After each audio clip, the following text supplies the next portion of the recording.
नमस्कार दोस्तों, सहस्त्र ई एजुकेशन प्लेटफॉर्म के यूट्यूब चैनल में आप सभी का स्वागत है। आज की इस वीडियो में हम प्रकाश पढ़ेंगे तथा उससे संबंधित पूछे गए प्रश्नों पर विस्तार से चर्चा करेंगे। तो चलिए वीडियो की शुरुआत करते हैं। सबसे पहले हम प्रकाश क्या होता है उसे समझ लेते हैं। तो प्रकाश किसी वस्तु को देखने का एक साधन होता है। साधन होता है कहने का मतलब ये है कि हमें देखने के लिए सिर्फ आँख काफ़ी नहीं होता है, हमें देखने के लिए प्रकाश की आवश्यकता पड़ती है। प्रकाश जब किसी वस्तु के ऊपर पड़ता है तब उस वस्तु से जो प्रकाश टकरा के हमारे आंखों में पड़ता है तब हमें कोई वस्तु जो है दिखाई देता है। इस प्रकार इसे प्रकाश को वस्तु को देखने का साधन कहते हैं। प्रकाश एक प्रकार की ऊर्जा है। प्रकाश विद्युत चुंबकीय तरंगों के रूप में संचरित होती है, मतलब ट्रांसमिट होता है विद्युत चुंबकीय तरंगों के रूप में, अर्थात इसमें विद्युत और चुंबक दोनों के गुण होते हैं। प्रकाश जो है तरंग एवं कण, ये कण है, कण के रूप में दोहरी प्रकृति की होती है। तो प्रकाश की दोहरी प्रकृति होती है जिसमें होते हैं तरंग और कण। ये तरंग के रूप में भी होता है और कण के रूप में भी होता है। तो इतना बात आपको याद रखना है प्रकाश के संबंध में। अब हम प्रकाश के चाल को देखते हैं। तो प्रकाश के चाल सबसे अधिक जो है निर्वात में होता है। तो प्रकाश का चाल सबसे अधिक निर्वात में जो है 3 गुना 10⁸ मीटर प्रति सेकेंड, ये जो है प्रकाश का चाल है निर्वात में। अलग अलग माध्यम में जो है प्रकाश का चाल अलग अलग होता है। जैसे निर्वात में सबसे अधिक 3 गुना 10⁸ मीटर प्रति सेकंड है, वैसे पानी में जो है 2.25 गुना 10⁸ मीटर प्रति सेकंड। तारपीन का तिल में 2.04 गुना 10⁸ मीटर प्रति सेकंड होता है। फिर कांच में जो है 2 गुना 10⁸ मीटर प्रति सेकंड होता है। तो अलग अलग माध्यमों में प्रकाश का चाल जो है अलग होता है। वैसे निर्वात के बाद दूसरे नंबर में आता है वायु। वायु में होगा इसका चाल जो है अधिक निर्वात के बाद। अब प्रकाश की चाल के आधार पर पृथ्वी तक प्रकाश को पहुंचने में जो समय लगता है उसे देखते हैं। तो प्रकाश को सूर्य से पृथ्वी तक आने में 499 सेकंड लगता है। 499 सेकंड अगर मिनट में देखें तो 8 मिनट 19 सेकंड का समय लगता है प्रकाश को सूर्य से पृथ्वी तक आने में। ठीक इसी प्रकार जो है चंद्रमा से परावर्तित प्रकाश को पृथ्वी तक आने में 1.28 सेकेंड लगता है। देखिए, तो चंद्रमा का खुद को उनका प्रकाश नहीं होता, सूर्य से ही जो प्रकाश मिलता है वही सूर्य का प्रकाश चंद्रमा में जाके टकराता है और फिर वहाँ से जो है वो परावर्तित होता है, फिर पृथ्वी तक पहुँचता है। उसमें जो है 1.28 सेकेंड का समय लगता है। तो ये हुआ प्रकाश की चाल। तो आपको इसे याद रखना है। और ये माध्यम में देखिए किस में ज़्यादा है किस में कम रहता है प्रकाश की चाल, उसे आपको याद रखना है। यहाँ से प्रश्न पूछे जाता है। चलिए प्रश्न देखते हैं। प्रकाश विकिरण की प्रकृति होती है ऑप्शन ए तरंग के समान, ऑप्शन बी कण के समान, ऑप्शन सी तरंग एवं कण दोनों के समान, ऑप्शन डी तरंग एवं कण किसी के समान नहीं। तो अभी देखें प्रकाश जो है दोहरी प्रकृति की होते हैं। दोहरी प्रकृति जिसमें कौन कौन सी प्रकृति होता है, एक तरंग की तरह होता है, दूसरा कण की तरह होता है। इस प्रकार ऑप्शन सी तरंग एवं कण दोनों के समान होता है। अगला प्रश्न देखते हैं। प्रकाश का वेग अधिकतम होता है। तो प्रकाश का वेग अधिकतम कहाँ होगा? ऑप्शन ए हीरा में, ऑप्शन बी पानी में, ऑप्शन सी निर्वात में, ऑप्शन डी हाइड्रोजन में। तो प्रकाश का वेग जो है अधिकतम कहाँ होता है? निर्वात में सबसे अधिक होगा, उसके बाद जो है वायु में होता है, फिर पानी में होता है। अगला प्रश्न देखते हैं। प्रकाश की गति किसके बीच में जाते हुए न्यूनतम होगी? तो प्रकाश की गति न्यूनतम किसमें होगा दिए गए ऑप्शन में से? तो चलिए देखते हैं। ऑप्शन ए दिया हुआ है कांच, ऑप्शन बी निर्वात, ऑप्शन सी जल, ऑप्शन डी वायु। तो सर्वाधिक किसमें था? निर्वात में था, तो ये पहले हो गए सबसे ज़्यादा। दूसरा रहता है वायु में, फिर तीसरा रहता है जल में, फिर यहाँ कम हो जाएगा। ये दिए गए ऑप्शन के अनुसार यहाँ कांच में जो है सबसे कम होता है। अगला प्रश्न है। सूर्य के प्रकाश को धरती की सतह पर पहुंचने में लगने वाला समय है लगभग option A 4.2 second, option B 4.8 second, option C 8.5 minute, option D 3.6 घंटे। तो सूर्य से प्रकाश को पृथ्वी में पहुंचने में कितना समय लगता है? तो सेकेंड में हम लोग दिए थे 499 सेकेंड, और मिनट में कितना था? 8 मिनट 19 सेकेंड। तो देखिए इसमें ऑप्शन में लगभग, तो लगभग ये इसके पास में कौन है? 8.5 मिनट लगभग है। अगर एग्जैक्ट पूछे तो 8 मिनट 19 सेकेंड होता है। ठीक, चलिए आगे देखते हैं। अब हम प्रकाश का परावर्तन को समझ लेते हैं। तो प्रकाश का परिवर्तन क्या होता है? जब प्रकाश किसी चिकनी पृष्ठ से टकराकर वापस लौटने की जो घटना होती है उसी को हम प्रकाश का परिवर्तन कहते हैं। जैसे कि ये एक चिकनी सतह है, मान लेते हैं, सूर्य की प्रकाश इसमें पड़ रहा है, कोई भी प्रकाश पड़े इसमें पड़ रहा है, फिर यही जो है वापस लौट जाएगा, तब ये जो है क्या कहलाता है? प्रकाश का परिवर्तन कहलाता है। तो चलिए प्रकाश के परिवर्तन के नियम को जानते हैं। तो प्रकाश के परिवर्तन के दो नियम हैं। तो पहला नियम क्या कहता है? आपतित किरण, अभिलंब तथा परिवर्तित किरण एक ही सतह में होते हैं। तो देखिए इसमें आपतित किरण है, मान लीजिए ये एक सतह है, ये जो है एक समतल सतह है, इसमें जो प्रकाश सूर्य से आने वाली किरण है ये जो है आपतित किरण कहलाएगा, यह है आपतित किरण। और यहाँ से ये सतह में जो हम आ रहा है ये जो है आपतित बिंदु कहलाएगा, और आपतित बिंदु से जो अभिलंब खींचा जाता है, सीधे अभिलंब, ये जो है इसका अभिलंब कहलाता है। और यहाँ से जो प्रकाश परिवर्तित होकर जो वापस लौट रहा है ये जो है परिवर्तित किरण कहलाता है। तो देखिए आपतित किरण, परिवर्तित किरण और ये अभिलंब तीनों जो है एक ही सतह में है, तो ये जो है एक ही सतह में होना चाहिए, परिवर्तन का पहला नियम है। और दूसरा नियम क्या है? आपतित कोण और परावर्तन कोण जो है दोनों बराबर होना चाहिए। तो देखिए आपतन कोण कौन सा है? ये जो कोण है, ये जिस एंगल से आपतित किरण अभिलंब के साथ जो कोण बना रहा है ये जो है आपतन कोण है। और यही जो परावर्तित किरण अभिलंब के साथ जो कोण बना रहा है वो जो है परावर्तित कोण है। तो ये दोनों जो है कोण का मान जो है बराबर होना चाहिए, तभी जो है ये क्या कहलाएगा?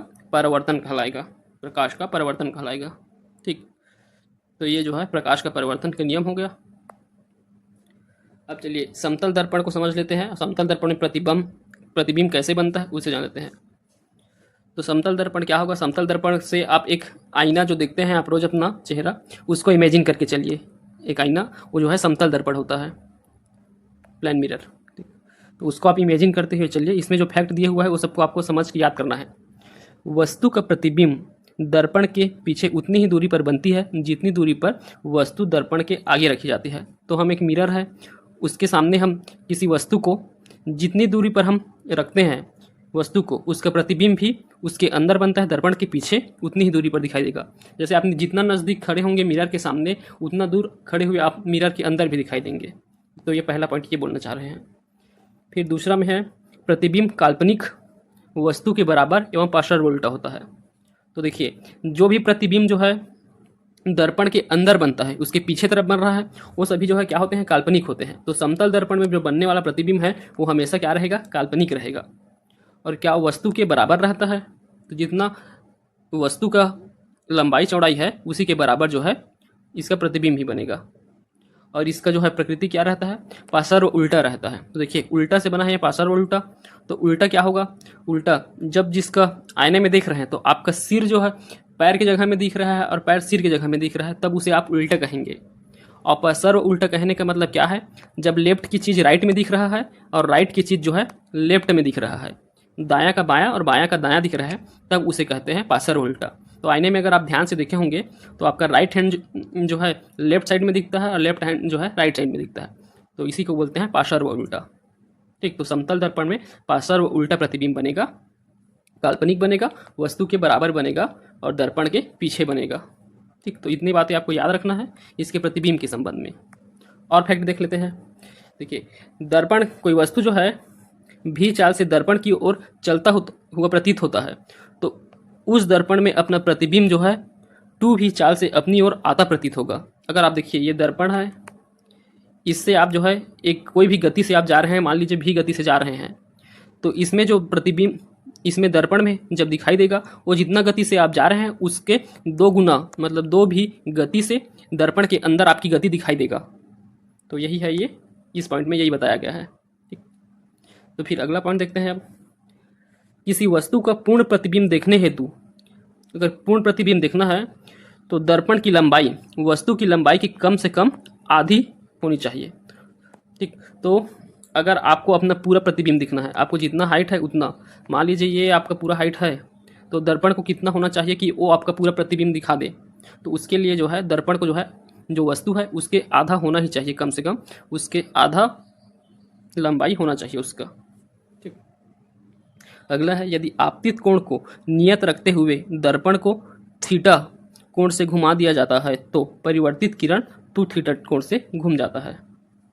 ठीक, तो कोई आपतित कोण है उसको क्या कर लेते हैं, नियत रखते हुए दर्पण को हम लोग अब थीटा कोण से घुमा देंगे तो जो परिवर्तित किरण है वो जो है 2 थीटा कोण से घूम जाता है।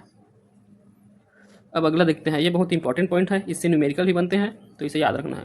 दो दर्पण थीटा डिग्री पर झुके हुए हैं, मान लीजिए थीटा डिग्री पर झुके हुए हैं, ये कोई भी डिग्री हो सकता है, थीटा डिग्री पर झुके हुए हैं, उनके मध्य रखे वस्तु का प्रतिबिंबों की संख्या क्या होगा, इसे बताया गया है इस फार्मूला से। तो दो दर्पण के बीच हम थीटा डिग्री से अगर झुका देते हैं तो जो वस्तु रखे हैं दोनों दर्पण के मध्य, उसका जो है प्रतिबिंब कितना बनेगा उसकी संख्या निकालना हो तो ये वाला जो फार्मूला है उसका यूज करेंगे। फार्मूला है 360 degree upon theta degree minus 1, इससे जो है निकलेगा आपका मान, इससे न्यूमेरिकल बनेगा, इसको याद रखना है आपको इस फार्मूले को, 360 डिग्री अपॉन थीटा माइनस 1। ठीक, फिर अगला पॉइंट है, ये भी बहुत इंपॉर्टेंट है, दो समांतर मतलब पैरेलल दर्पण के बीच रखे वस्तु को अनंत प्रतिबिंब बनते हैं। तो दो समांतर दर्पण है, उनके बीच कोई वस्तु रख देते हैं तो उनके जो है अनंत प्रतिबिंब बनेंगे। एक दर्पण है, उसी के सामने एक और दर्पण रखे हुए हैं, अब यहाँ फिर कुछ वस्तु रख दे रहे हैं तो इस वस्तु का प्रतिबिंब दोनों दर्पण में बनते जाएगा, फिर उन दर्पणों का प्रतिबिंब जो है फिर से एक दूसरे बनते जाएगा, ऐसे करके ये जो है प्रतिबिंब अनंत बनता है। ठीक, तो चलिए अब इससे संबंधित प्रश्न देखते हैं। दो समांतर दर्पणों के बीच कितने प्रतिबिंब दिखाई देंगे, अभी देखे हैं इसको, तो दो समांतर दर्पणों के बीच अनंत प्रतिबिंब दिखाई देते हैं। दो समांतर दर्पण रख लिए, इसके बीच अगर कोई वस्तु रखे हैं तो उसका प्रतिबिंब दोनों में बनेगा, फिर जो दर्पण है उसका प्रतिबिंब एक दूसरे में बनते जाएगा, इस प्रकार जो है अनंत प्रतिबिंब बनते हैं इसमें। अगला प्रश्न देखते हैं, यदि दो दर्पणों के मध्य 90 डिग्री का कोण हो तो प्रतिबिंब की संख्या होगी। तो देखिए अब ये जो है उस फार्मूले से न्यूमेरिकल पूछते हैं बोला था, उसी से न्यूमेरिकल है। तो इसको अब हल कैसे करना है, तो दो दर्पणों के मध्य 90 डिग्री का कोण है, तो वही जो थीटा का वैल्यू है उसको दे दिया है 90 डिग्री। ठीक, तो प्रतिबिंबों की संख्या निकालना है, तो प्रतिबिंबों की संख्या का फार्मूला क्या था, 360 डिग्री अपॉन थीटा माइनस 1। ठीक, तो अब थीटा की जगह में आप 90 डिग्री यहाँ रख दीजिए, तो इसे यहाँ हम रख देते हैं 90 डिग्री। ठीक, तो यहाँ आप इसको सॉल्व करते हैं तो 0 से 0 किया और 9 से कितने बार में गया, 4 बार में गया, तो फिर ये कितना आ गया 4 माइनस 1, तो 4 माइनस 1 कितना हुआ 3, तो 3 प्रतिबिंब बनेगा अगर 90 डिग्री में झुका हुआ है, तो आप इसका आंसर हो जाएगा ऑप्शन बी। तो इस प्रकार आपको इसको हल करना है। अगला है, एक वस्तु को दो समतल दर्पणों के मध्य रखा गया है, यदि दोनों समतल दर्पण के मध्य कोण 45 डिग्री हो तो प्रतिबिंब की संख्या होगी। फिर वही क्वेश्चन है, अब यहाँ जो है एंगल को 45 डिग्री दिया हुआ है, तो थीटा का वैल्यू यहाँ 45 डिग्री है, तो 360 डिवाइडेड बाय 45 डिग्री माइनस 1। तो अब इसे सॉल्व करते हैं, तो देखिए 9 से ये 5 बार में गया, 9 से ये 4 0, फिर ये जो है 5 से कितने बार में जाएगा, ये 8 बार में जाएगा, तो कितना गया 8 माइनस 1, तो ये हो गया 7। तो इस प्रश्न का उत्तर हो जाएगा 7। 45 डिग्री में झुकाने से 7 प्रतिबिंब बनेंगे। तो इस प्रकार आपको बनाना है, इस फार्मूला को याद रख के इसे न्यूमेरिकल क्वेश्चन पूछे जाते हैं। अगला प्रश्न है, किसी व्यक्ति का पूरा प्रतिबिंब देखने के लिए एक समतल दर्पण की न्यूनतम ऊंचाई होनी चाहिए। ऑप्शन ए व्यक्ति की ऊंचाई के बराबर, ऑप्शन बी व्यक्ति की ऊंचाई का आधा, ऑप्शन सी व्यक्ति की ऊंचाई का 1/4, ऑप्शन डी उपयुक्त में से कोई नहीं।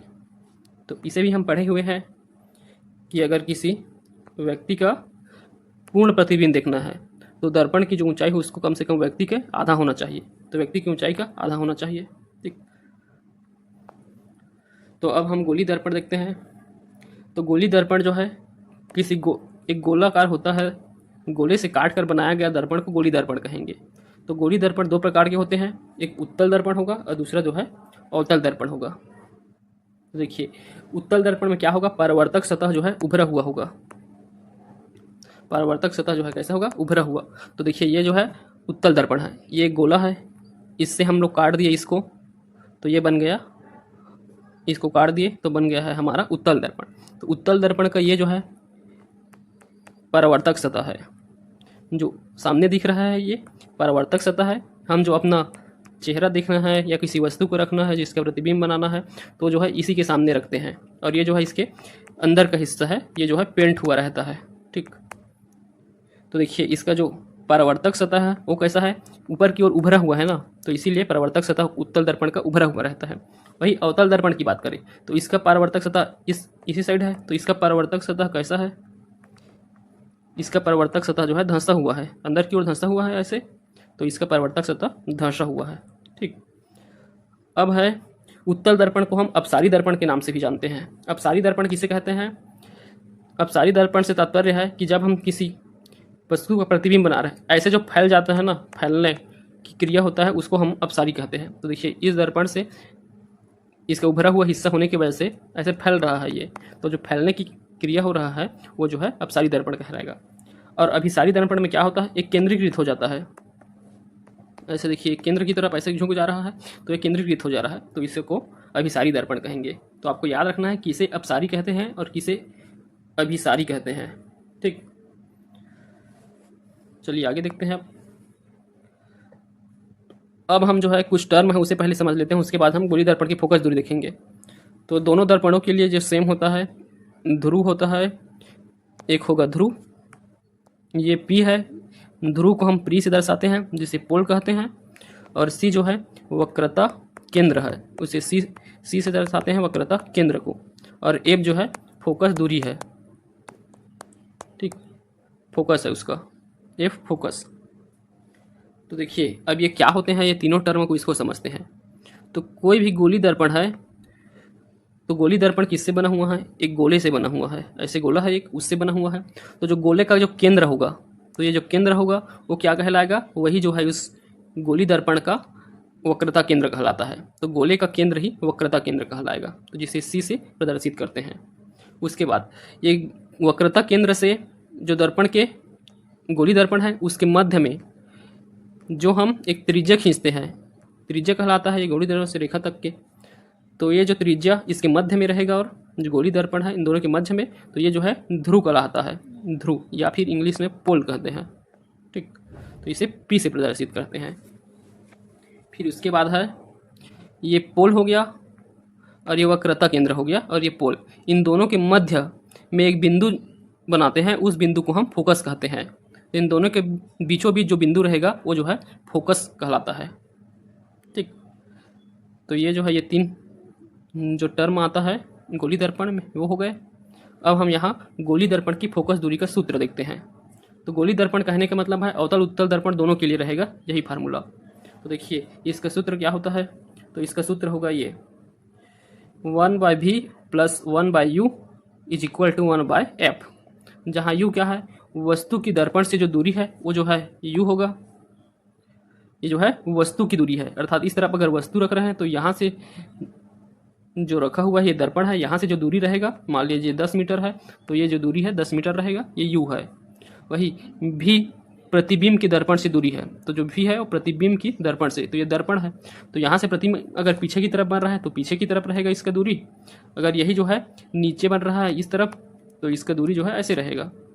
ठीक, और एफ ये जो है दर्पण की फोकस दूरी है, तो ये जो है एफ जो है फोकस दूरी होगा। तो ये जो है सूत्र है, यहाँ से भी न्यूमेरिकल बनता है, तो इसको आपको याद रखना है। अब यहाँ हम उत्तल दर्पण से बनने वाले प्रतिबिंब को जान लेते हैं, कहाँ और कैसे बनते हैं प्रतिबिंब। ठीक, तो चलिए उत्तल दर्पण से बनने वाले प्रतिबिंब को देखते हैं। तो पहले डायग्राम को देखना है आपको। ये जो डायग्राम बना हुआ है उत्तल दर्पण का, इसमें जो है ये सी जो है वक्रता केंद्र, सॉरी यहाँ पास जो ये दर्पण है इसका पोल है P और यहाँ कहीं वक्रता केंद्र है C। ठीक, और उसके बाद फिर यहाँ पास एक बिंदु रहता है F, फोकस बिंदु। तो देखिए अब हम देखते हैं इसमें वस्तु कहाँ, वस्तु की स्थिति, उसके आधार पर प्रतिबिंब की स्थिति, प्रतिबिंब की प्रकृति और प्रतिबिंब का आकार क्या क्या होगा। तो पहले अगर हम ध्रुव में रखते हैं किसी वस्तु को, अगर ध्रुव में रखेंगे किसी वस्तु को तो उसका प्रतिबिंब जो है ध्रुव में बनता है। तो यहाँ ध्रुव में रख दिया किसी वस्तु को, उसका प्रतिबिंब भी ध्रुव में बनेगा। और प्रतिबिंब कैसे बनता है, काल्पनिक बनेगा और सीधा बनेगा। तो ये काल्पनिक सीधा को उत्तल दर्पण के लिए आपको याद रखना लेना है कि उसका प्रतिबिंब काल्पनिक बनेगा और सीधा। काल्पनिक बनेगा कहने का तात्पर्य है अगर दर्पण के पीछे बन रहा है तो वो जो है काल्पनिक, तो ये दर्पण है उसके पीछे अगर प्रतिबिंब बन रहा है इस तरफ तो ये जो है काल्पनिक कहलाएगा। और सीधा कहने का तात्पर्य है अगर ऐसे वस्तु रखा हुआ है तो इसका प्रतिबिंब भी ऐसे बन रहा है तो वो सीधा कहलाएगा। अगर वस्तु ऐसे ही रखा हुआ है और इसका प्रतिबिंब अगर नीचे बन रहा है तब जो है उल्टा कहलाता है। तो ये आपको याद रखना है काल्पनिक और सीधा कैसे होता है। देखिए, तो उत्तल दर्पण में हम कहीं भी वस्तु को रखें उसका प्रतिबिंब जो है दर्पण के अंदर पीछे की तरफ बनता है, इस कारण जो है काल्पनिक रहेगा। और सीधा बनता है तो जो है सीधा भी रहेगा। तो सभी के लिए काल्पनिक और सीधा रहेगा उत्तल दर्पण में। ठीक, और इसमें मेन आपको याद रखना है ये सेकेंड वाला जो पॉइंट है ना, ध्रुव तथा अनंत के बीच वाला। ध्रुव तथा अनंत के बीच वाला, देखिए ध्रुव तथा अनंत के बीच अगर किसी वस्तु को रख रहे हैं जो डायग्राम में बना है उसी के आधार, मान लीजिए इधर कोई अनंत है और ये जो है क्या है, ये ध्रुव है, इसके मध्य हम लोग रखे हुए हैं एक वस्तु को, ए बी कोई वस्तु है। अब इसका प्रतिबिंब कैसे बनेगा, तो ये भी है तो इसका प्रतिबिंब जो है मिरर में टकरा के गया, फिर इसके पीछे बना। और पीछे कहाँ बन रहा है इसका, ये फोकस है इसका, फोकस और ये ध्रुव, तो फोकस और ध्रुव के बीच में बन रहा है। तो दर्पण के पीछे ध्रुव एवं फोकस के बीच में इसका प्रतिबिंब बन रहा है। और फिर इसका पीछे बन रहा है तो काल्पनिक होगा, और सीधा बन रहा है तो सीधा होगा। ठीक, और इसका आकार जो है कैसे होगा, वस्तु से छोटा होगा। तो जितना बड़ा वस्तु रखे हैं उससे छोटा जो बन रहा है ये उत्तल दर्पण में। तो जितना वस्तु रखते हैं उससे छोटा ही बनता है उत्तल दर्पण में। यहाँ देखिए ध्रुव में रखे थे इसलिए यहीं पास का यहीं पास बन गया तो वस्तु के बराबर बना, बाकी जो है छोटा बनता जाएगा।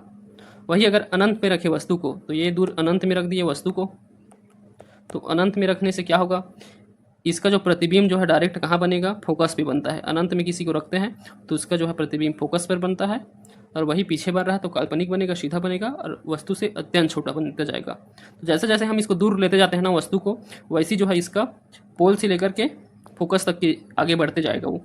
ठीक, तो इस प्रकार आपको इस टेबल से याद रखना है। वैसे उत्तल दर्पण के लिए आपको ये जो सेकेंड वाला है इसको मेन याद रखना है आपको। ठीक, अब उत्तल दर्पण के उपयोग को समझ लेते हैं। तो उत्तल दर्पण के उपयोग कहाँ होता है, तो बड़े वस्तु का प्रतिबिंब अगर छोटे से क्षेत्र में बनाना हो तब हम उत्तल दर्पण का प्रयोग करते हैं। इसी से आपका सब याद हो जाएगा। बड़े वस्तु का प्रतिबिंब छोटे से क्षेत्र में बनाना है तब यूज करते हैं। जैसे कि उदाहरण है ट्रक मोटर कार में पीछे पृष्ठ देश से देखने हेतु, तो अगर हम ट्रक मोटर कार बाइक में भी हो उसमें जो दर्पण यूज करते हैं पीछे देखने के लिए, उसमें जो पीछे आ रहा है वस्तु वो जो है बहुत बड़ा रहता है, पर उसका आकार जो है छोटा करके दिखाया जाता है उस दर्पण में जो हमारे बाइक में लगा रहता है उस दर्पण में। तो वही उसी चीज़ को मैं पहले पॉइंट में लिखा हुआ हूँ, बड़े वस्तु का प्रतिबिंब जो है छोटे से क्षेत्र में बनाने के लिए हम इसका प्रयोग करते हैं। ठीक, तो यहाँ बड़ा वस्तु है ये, इसका प्रतिबिंब जो है यहाँ छोटा बन जा रहा है। तो इसके ऐसे जो भी एप्लीकेशन जहाँ भी होता है वहाँ उत्तल दर्पण का प्रयोग होगा। चलिए आगे अब हम प्रश्न देख लेते हैं इससे। किसी उत्तल दर्पण द्वारा अनंत तथा दर्पण के ध्रुव P के बीच रखे बिंब के प्रतिबिंब की प्रकृति क्या होगी। ठीक, तो उत्तल दर्पण है ये, और क्या बोली है, अनंत तथा दर्पण के ध्रुव। तो ध्रुव और अनंत के बीच में रखा हुआ कोई वस्तु है, उसका प्रतिबिंब की प्रकृति क्या होगा। ऑप्शन ए आभासी तथा सीधा, ऑप्शन बी वास्तविक तथा सीधा, ऑप्शन सी वास्तविक तथा उल्टा, ऑप्शन डी आभासी तथा उल्टा।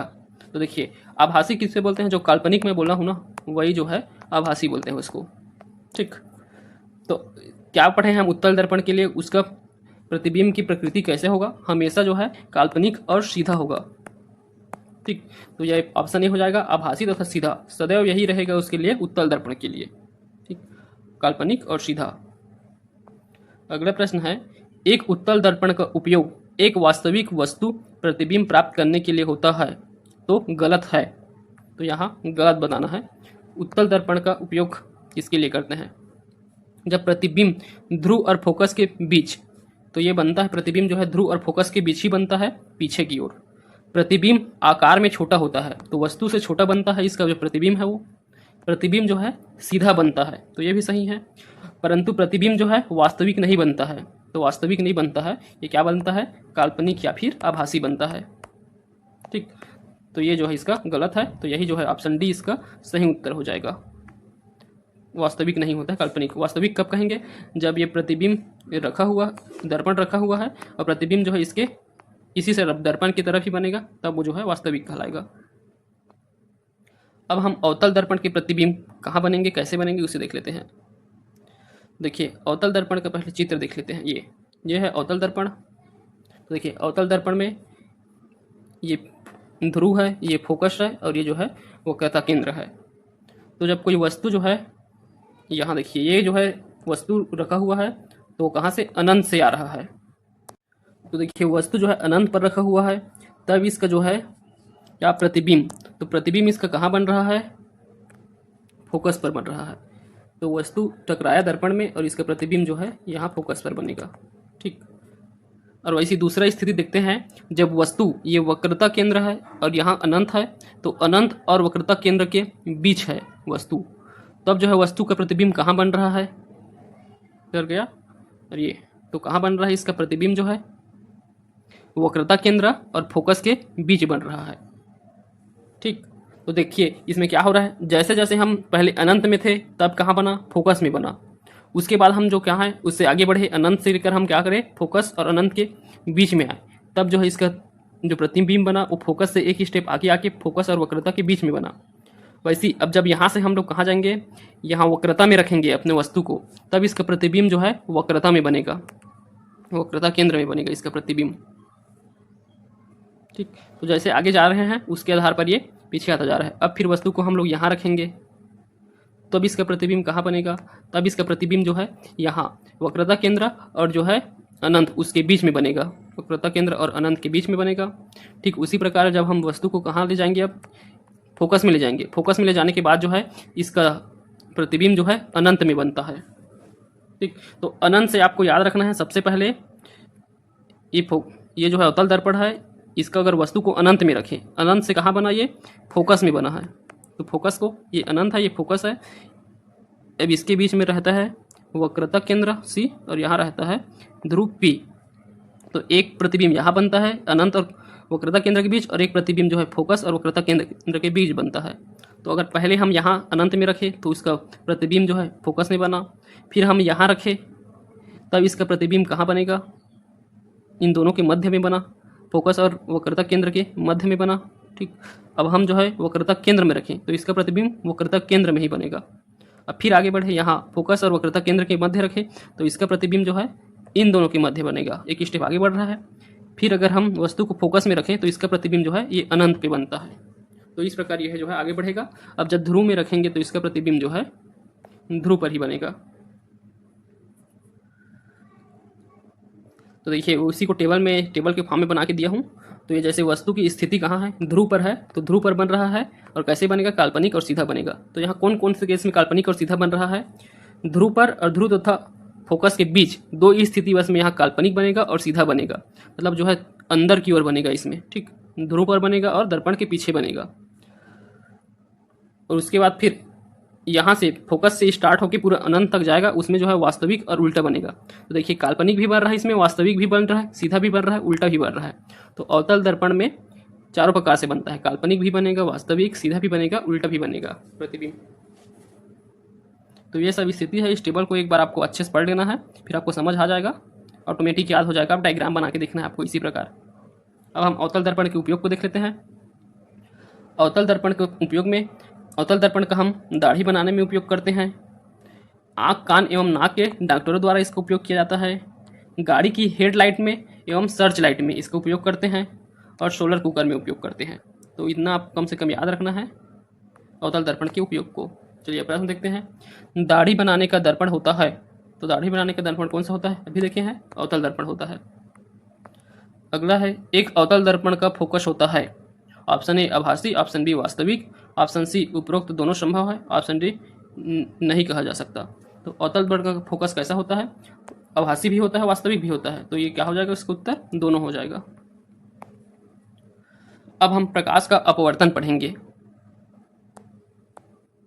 तो प्रकाश का अपवर्तन क्या होता है, प्रकाश के एक पारदर्शी माध्यम से दूसरे पारदर्शी माध्यम में प्रवेश करने की घटना प्रकाश का अपवर्तन कहलाता है। देखिए कोई एक प्रकाश एक समतल काट देते हैं, एक माध्यम है जो विरल माध्यम होगा और एक माध्यम जो है संघन माध्यम कहलाता है। तो एक माध्यम से दूसरे माध्यम में प्रकाश प्रवेश कर रहा है, परंतु उन दोनों माध्यमों के बीच जो गैप है, उस गैप से वस्तु का जो प्रकाश की किरण पड़ रहा है वो जो है विचलित हो जाता है। तो विचलित दो कंडीशन होता है इसमें। अगर इसका विरल माध्यम से संघन माध्यम में प्रवेश कर रहा है, तो ये विरल माध्यम है, वहाँ से ये संघन माध्यम में प्रवेश कर रहा है, तब जो है प्रकाश किस तरफ विचलित होगा, ये अभिलंब है तो अभिलंब की ओर विचलित होता है। ठीक, तब ये जो है किसमें होता है, विरल से संघन माध्यम में। ठीक, और वही अगर इसको उल्टा कर दिया जाए, जब ये संघन माध्यम से, ये संघन माध्यम है नीचे वाला, संघन माध्यम से जाएगा किस तरफ, मान लीजिए ये जो है विरल माध्यम था और ये संघन माध्यम था, तो अब इसको संघन माध्यम कर दिए, इसको विरल माध्यम कर दिए, तब क्या होगा, जब ये प्रकाश की किरण पड़ रहा है तो अब ये जो प्रकाश की किरण है यहाँ से किस तरफ विचलित हो जाएगा, ये जो है, ये जो अभिलंब है उससे दूर की तरफ विचलित हो जा रहा है, तब ये क्या होगा, संघन से विरल माध्यम की ओर प्रकाश का अपवर्तन। ठीक, तो इस प्रकार जो है अपवर्तन होता है प्रकाश का। अब विरल माध्यम और संघन माध्यम क्या है इसको समझना है। तो विरल माध्यम में जिसमें जो है डेंसिटी कम रहता है वो विरल माध्यम रहता है। जैसे उदाहरण से समझे तो हवा की डेंसिटी पानी की तुलना में कम रहता है, तो हवा जो है एक विरल माध्यम हो जाएगा और पानी जो है इसकी घनत्व ज़्यादा रहता है, तो ये जो है क्या हो जाएगा, संघन माध्यम हो जाएगा। मतलब दोनों को कंपेयर करना है, दोनों माध्यम का, कौन कम घनत्व वाला है कौन ज़्यादा घनत्व वाला है, उस आधार पे सरल और विरल माध्यम को पहचानेंगे। अब ये विरल माध्यम और संघन माध्यम में भी कुछ अलग विशेषता होती है। जब विरल माध्यम में रहता है तो प्रकाश का वेग जो है अधिक होता है और इसका अपवर्तनांक कम होता है। वही संघन माध्यम में उल्टा होता है, प्रकाश का वेग कम होगा और अपवर्तनांक अधिक होगा। यहाँ से प्रकाश का वेग और अपवर्तनांक के मध्य हमें एक रिलेशन मिल रहा है, प्रकाश का वेग और अपवर्तनांक। तो प्रकाश का वेग जो है अपवर्तनांक का इन्वर्स होता है। ठीक, तो ये जहाँ ज़्यादा है ये जो है कम होता है और ये जहाँ कम है ये वो ज़्यादा होता है। तो इसको याद रखना है, आगे प्रश्न में काम आएगा। तो देखिए कुछ पदार्थ दिए हुए हैं उनके अपवर्तनांक, जैसे पानी है तो पानी का अपवर्तनांक होता है 1.33, वैसी क्राउन कांच है उसका 1.52, फ्लिंट कांच का 1.65 और हीरे का होता है 2.43। तो अपवर्तनांक किसका कम किसका ज़्यादा इसे बस याद रख लें। तो पानी का कम है तो वहाँ गति जो है प्रकाश की गति ज़्यादा होगा, फिर क्राउन कांच, फ्लिंट कांच, फिर हीरा में जो है अपवर्तनांक इसका ज़्यादा होता है, तो यहाँ प्रकाश की गति कम होगा। चलिए अभी आगे हम जो प्रकाश के अपवर्तन की घटना से संबंधित जो उदाहरण है उसे देख लेते हैं। तो रात्रि के समय तारों का टिमटिमाना प्रकाश के अपवर्तन के कारण होता है।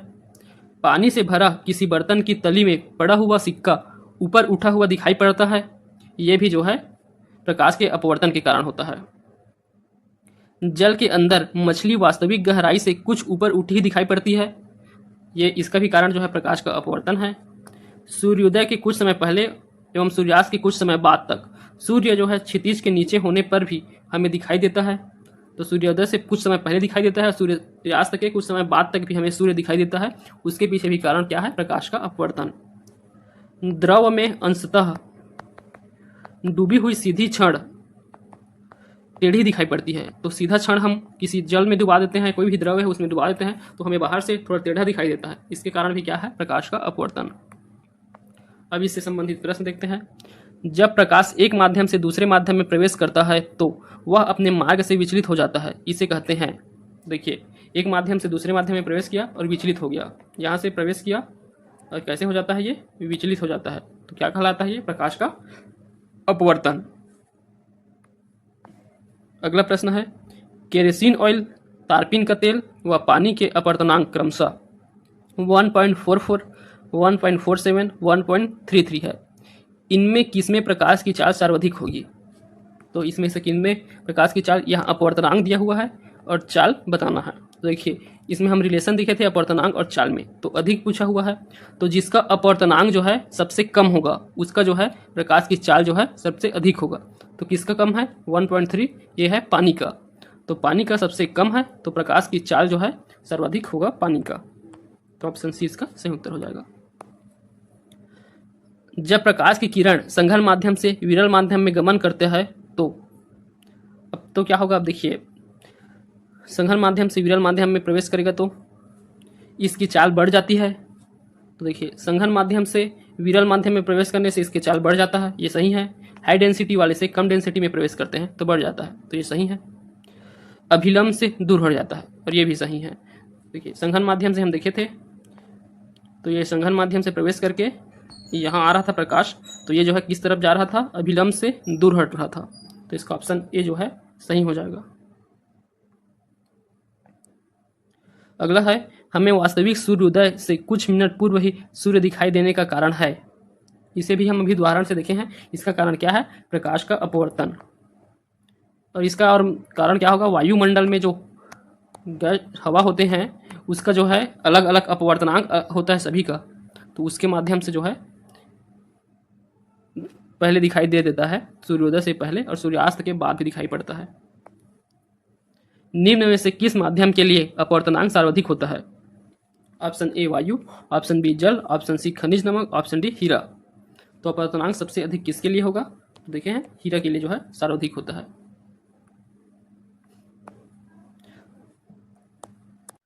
अब हम प्रकाश का पूर्ण आंतरिक परिवर्तन को समझ लेते हैं। तो पूर्ण आंतरिक परिवर्तन क्या होता है? देखिए, तो अब पूर्ण आंतरिक परिवर्तन को समझते हैं। जब कोई प्रकाश जो है संघन माध्यम से विरल माध्यम में प्रवेश करता है, तो इसके लिए दो शर्त रहेगा। एक तो जो है प्रकाश कहाँ से आए? संघन माध्यम से ही विरल माध्यम में आना चाहिए पूर्ण आंतरिक परिवर्तन के लिए। तो संघन माध्यम से विरल माध्यम की ओर होना चाहिए गति।